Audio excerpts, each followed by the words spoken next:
கடந்த நவம்பர் 10ஆம் தேதி அமெரிக்காவின் கொலராடோ, கன்சாஸ், டெக்சாஸ் மற்றும் ஓக்லஹோமா உள்ளிட்ட பகுதிகளில் வானத்தில் இருந்து எரியும் பொருள்கள் சில பூமியை நோக்கி விழுந்தன.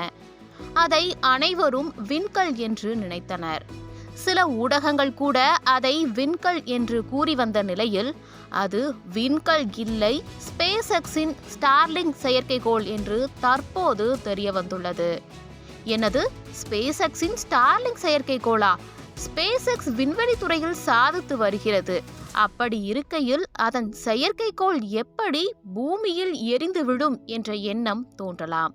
அதற்குத்தான் இந்த வீடியோ.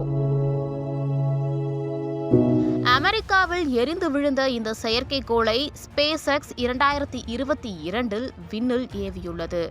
அதன் பயன்பாடு முடிந்ததும் அது காலாவதியானதால் அவை பூமியின் வளிமண்டலத்தை உரசி வெடித்து பூமியில் விழுந்திருக்கலாம் என்று ஹார்வர்ட் ஸ்மித்சோனியன் வானியற்பியல் மையத்தை சேர்ந்த வானியலாளர் மற்றும் புகழ்பெற்ற விண்கல் கண்காணிப்பாளரான ஜொனாதன் மெக்டோவலின் ஆகியோர் கூறுகின்றனர். இந்த விண்கலம் எரிந்து விழுந்த காட்சியானது வானத்தை வர்ண ஜாலங்களால் பிரகாசிக்க வைத்தது போன்று இருந்தது என்று அதனை பார்த்தவர்கள் கூறி வந்த நிலையில் அந்த வீடியோவும் வைரலானது.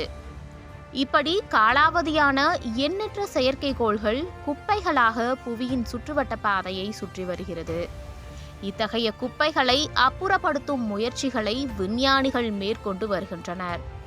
அதன்படி முதல் செயல்முறையாக காலாவதியான செயற்கைக்கோள்களை நமது புவிவட்ட பாதையில் இருந்து விலக்குவதால் அவை புவிவட்ட பாதையை கடந்து வெளியே சென்றுவிடும் என்றும், இரண்டாவது செயல்முறையாக குப்பைகளை வளிமண்டலத்தில் உராய செய்யும் போது அவை எரிந்து பூமியில் சாம்பலாக விழும்படியும் செய்யலாம் என்கின்றனர். இதில் இரண்டாவது முறையான காலாவதியான செயற்கைக்கோள் விண்வெளியில் உராய்வை ஏற்படுத்தி உடைந்து எரிந்து விழும்போது அவை அலுமினியம் ஆக்சைடு போன்ற தாதுக்களை புகையாக வெளியிடுகிறது. இந்த புகையானது பூமியின் மேல் இருக்கும் வளிமண்டலத்தை எதிர்மறையாக பாதிக்கக்கூடும். இதனால் ஓசோன் சிதைவுக்கு காரணமாகலாம். மேலும் சூரிய ஒளியை பிரதிபலிக்கும் வளிமண்டலத்தின் திறனை சீர்குலைக்கலாம். அது மட்டும் இல்லாமல் வானவியலுக்கு இடையூறாக இருப்பதாகவும் பல நிபுணர்கள் தங்களது கருத்துக்களை கூறியுள்ளனர்.